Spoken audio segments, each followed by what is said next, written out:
And welcome to another edition of The End Zone, along with Cameron Johnson and Stone Weber. I am Colby Daniels. It is officially college football talking season. SEC Media Days in the rearview mirror. We are pointed toward Friday night, September 4th, Oklahoma's season opener. I cannot wait. This is going to be a fun football season. I think there are a lot of interesting storylines with both the SEC and Oklahoma. But coming out of SEC Media Days, what was your biggest takeaway? I'm more fired up than before, which is pretty normal. But, Yeah. I mean, I, for one, loved that there were familiar faces this year because I think that kind of is a good tone setter of last year. OU laid the foundation, their first year with John Mateer, new offense. Now we've got a lot of that back, especially in the key positions. And ultimately, I'm excited to see what they build on this year and the potential. And you talked about the foundation, right? That was something that Taylor Wine talked about, building that defensive foundation, something that for a long time Oklahoma was missing and really wanting during the middle 2010s. So it was nice and kind of refreshing to hear the defense talk about, there is a standard there and they want to get back to playing the kind of defense that Oklahoma is used to playing.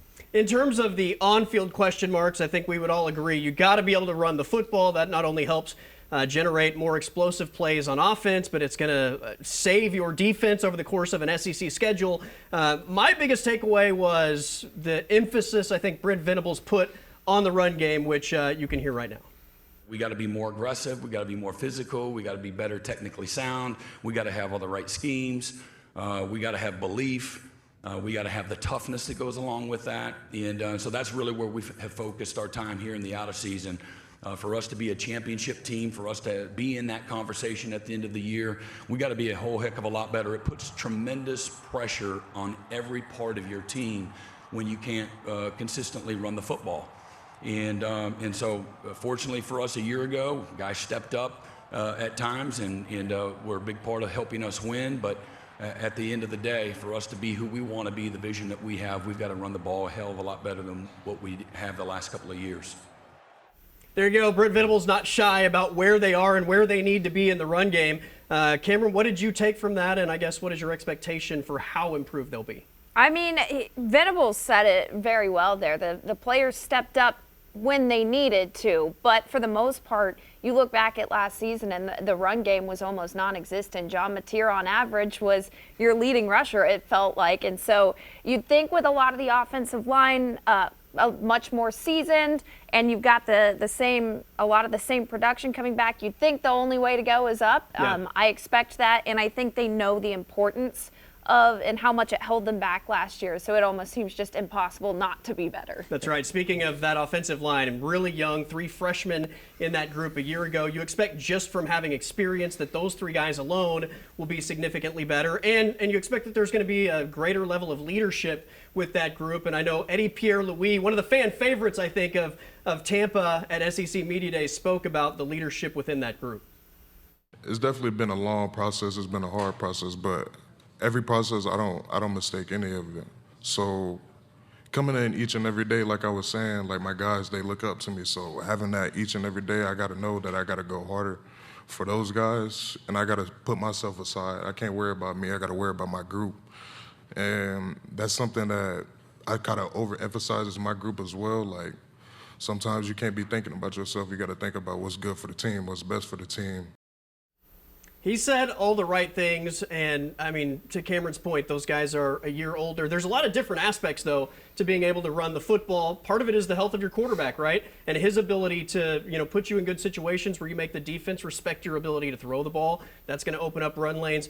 Being a comfortable play caller with, all of the tools that you have in your bag, so to speak. You would expect that Ben Arbuckle is going to benefit from now having been here a year, but a lot of different elements that are going to come into play overall. Yeah, Colby, I think you touched on it there. The biggest thing is probably trying to make sure you're not one-dimensional. I think Sooner fans are probably pulling their hair out watching games last year saying, it's another John Mateer quarterback draw. But like you said, being able to establish that run game really opens things up for the rest of an offense that has players, has playmakers, but especially the tight ends and the receivers, unproven here at Oklahoma. So having that run game, being able to rely on that, especially early with some big games, that's going to be big to help John Mateer kind of settle in. Of course, we know what kind of player he is, but coming back from injury, you want to make sure you get off on the right foot to make sure that the offense is not one-dimensional. Speaking of John Mateer, he had struggles. Obviously, a lot of that was generated from the injury and trying to play through that. I think he's spoken at length about how much he's grown from playing through the injury and learning from a lot of his mistakes. He's taken on an even greater leadership role with this team,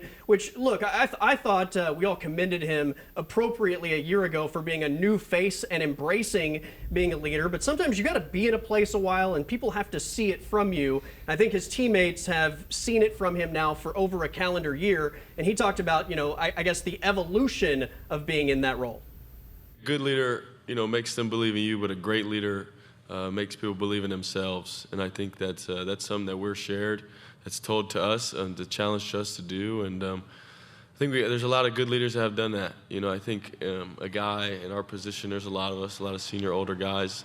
You can either lift the young guy up or put him down to make yourself feel better. But we don't have a lot of immature leaders. We got a lot of good guys that want to help and want to see other people succeed, because we know that depth is so important in this league. So it's been real good.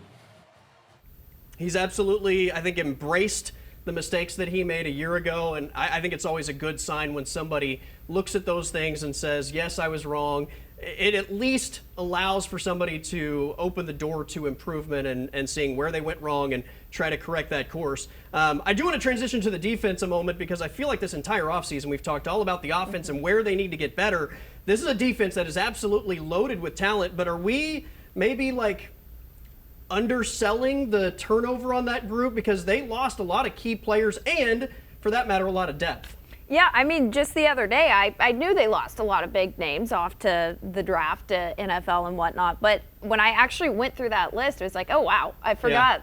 That's who they've lost. But I think with the defensive standard that comes just from playing for Brent Venables, and especially in years past, I think while it may be hard to exactly fill those holes, I think they've got a lot of talent that is going to do a good job of picking up the momentum. And they lost a lot of talent, in the trenches on the defensive line. Right. And you could make the argument that was already the deepest part of Oklahoma's defense. So I think if you're going to lose guys there, that's where it is. I think we'd be asking a lot more questions right now if Owen Heineke and Kip Lewis weren't coming back. That's but right. I think having those guys back, especially in the middle part of that defense, that makes all the difference. And those guys, of course, Taylor Wine stepping up, younger guy, but stepping up on the scene. And this is a group where, a lot of defensive turnover on the defensive line, but they seem to be ready to go with a lot of still big playmakers coming back. Taylor Wine was among the biggest surprises, not only for Oklahoma, but I would say in the Southeastern Conference last season. He spoke about where the defense is entering this football season. Dudes flying around. We get 11 hats on the ball. You're doing a good job, and just consistency. There's a lot of areas of improvement that is needed to be this offseason, and we fell short into some categories last year. One of those things was turnovers.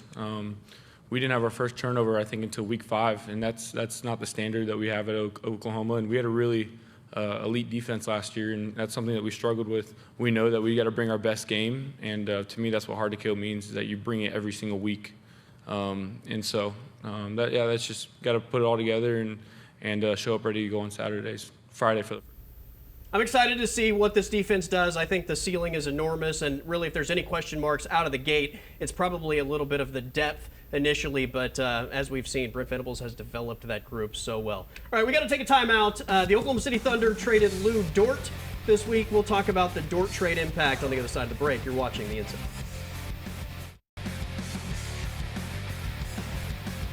All right, let's talk Oklahoma City Thunder. We knew going into this offseason there were going to be some tough decisions that had to be made.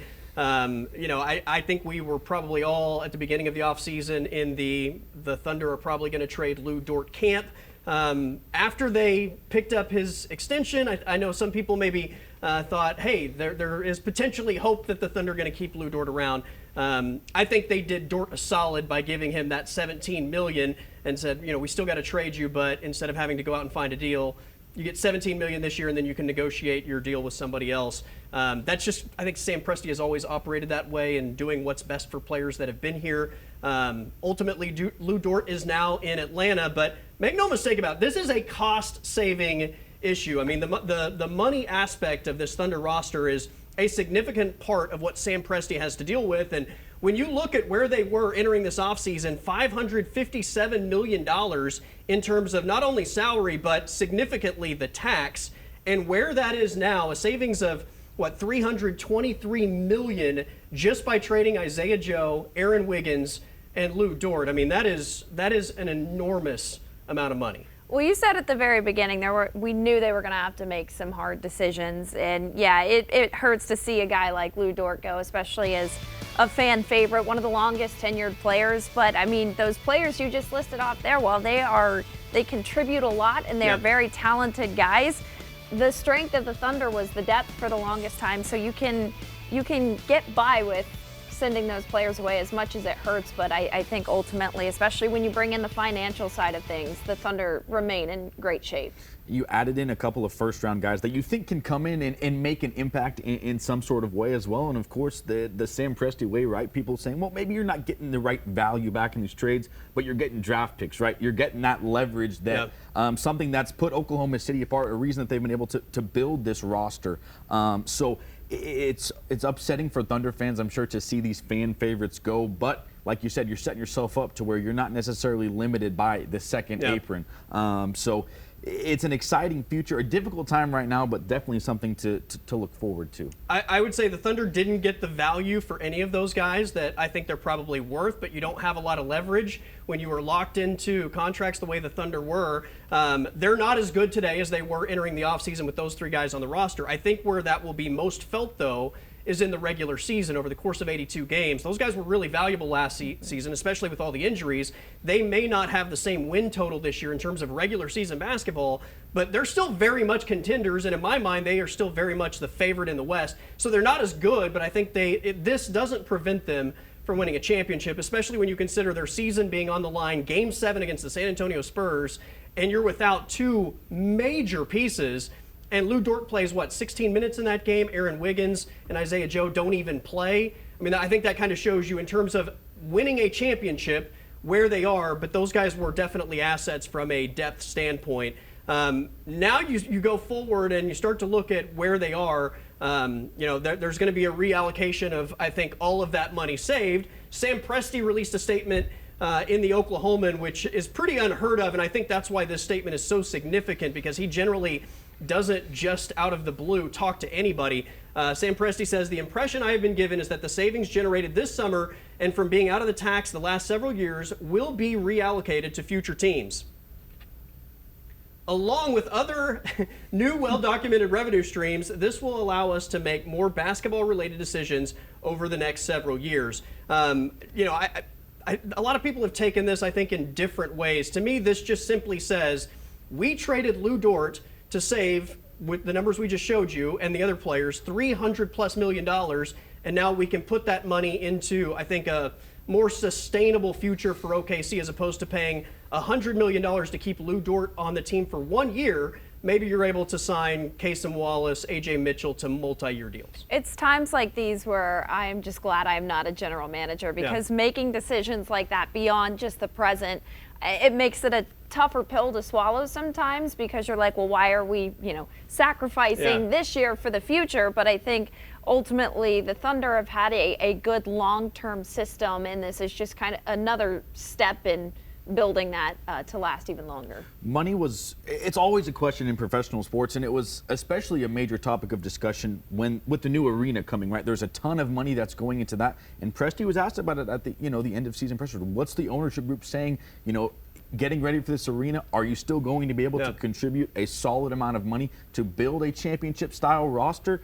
So I think if anything, this certainly helps bring in a championship caliber roster, but also still be able to bring in that new arena and get everybody excited for a new future of Thunder basketball. Yeah, I think if there was no tax involved and the Thunder could just keep Dort around for another year at $17 million, it's a no-brainer. Dort's an OKC, but when you look at the tax and it essentially costing the Thunder $100 million to keep Lou Dort here for 1 more year, and you have to think about where the money's going to be for Cason Wallace extension, AJ Mitchell's extension. I mean, who do you sacrifice? Do you sacrifice the future of one of those two bright stars, or do you sacrifice one of your cornerstones with SGA, J-Dub, or Chip? I mean, no. This was the easy answer. Unfortunately, it's from a guy that obviously Thunder Nation absolutely loves. But best of luck to Lou Dort in Atlanta. He's on a great defensive team, and I think he's absolutely going to shine in the Eastern Conference. All right, we got to take a timeout. We still got to talk about Greg Sankey's comments at SEC Media Day. Is a breakaway coming from the NCAA? That's next here on The End Zone.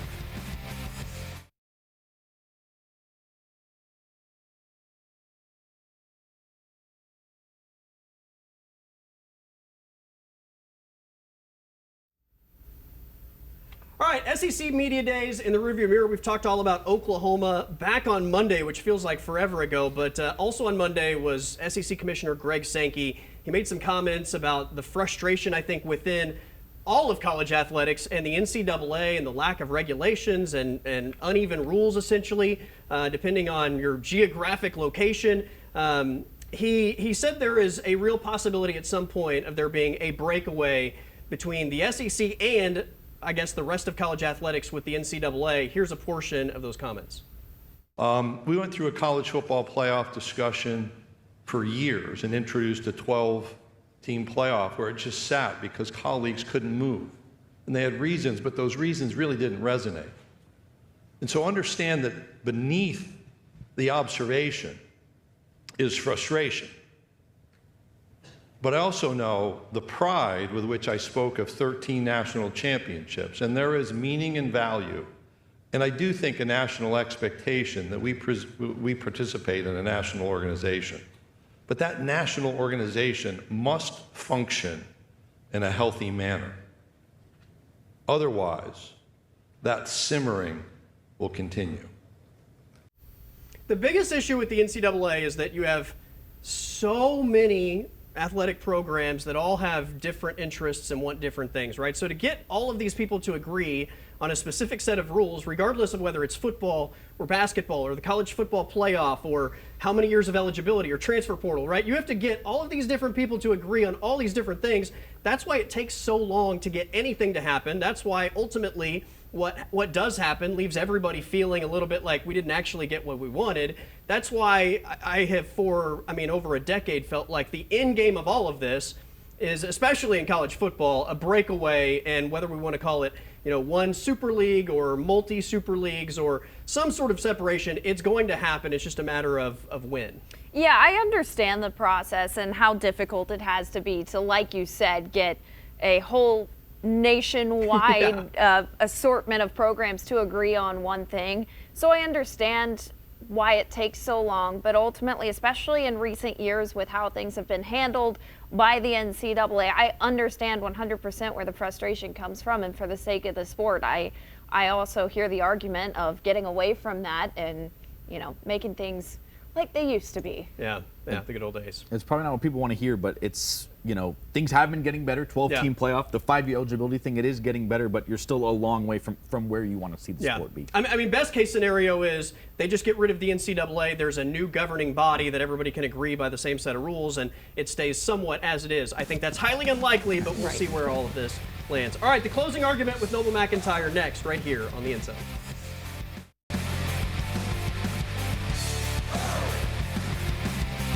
All right, welcome back to the show one final time as Noble McIntyre joins us for this week's edition of The Closing Argument. A lot of talk, at least in my circles, about the Oklahoma City Thunder, the Lou Dort trade, and what this means for the future. They've saved a lot of money in terms of the tax bill, over $300 million when you consider salaries and tax savings just this offseason. But a lot of people have asked the question, what is the moral obligation the Thunder have to producing a championship roster, especially when you consider the city's involvement in the new arena and their investment, I guess, in this team? And I think that the Oklahoma City Thunder are unique in that way. I don't think you could consider any other team to have a quote-unquote moral obligation, but the Thunder have a different setup. When the Clippers built a $2 billion arena, it was 100% paid for by ownership. When the Warriors built a $1.4 billion arena, same thing, 100%. If you look at the last 8, 50 to 60% has been paid by the ownership. In Oklahoma, 94% paid by taxpayers, only 6% by the team. But it's worse than that. When they paid their $50 million for the 6%, they were given the naming rights, which they turned around and sold for $150 million over 10 years. So they actually are plus $100 million to the good. If you're going to be that organization where you've been funded with a brand new arena and basically gifted $100 million, the moral obligation kicks in. And because of those reasons, I think a lot of people kind of are somewhat upset about the Lou Dort situation.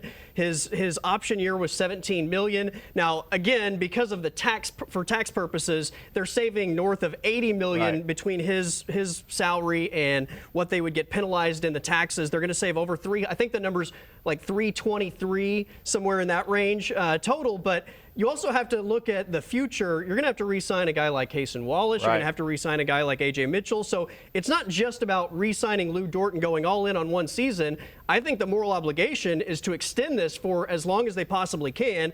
And because of that reason, I think the Lou Dort thing makes sense. I agree. I mean, the championship window for a team usually closes faster than the owner's checkbook. And you don't know what you're going to be 3 or 4 years from now. So you're right. You've got to do it now. I think that next year we have to re-sign some folks. So it had to happen. But I still say that ownership has a moral obligation to this city because of what happened with the arena. There you go. That is this week's edition of The Closing Argument with Noble McIntyre. I'm Colby Daniels. We'll see you next week.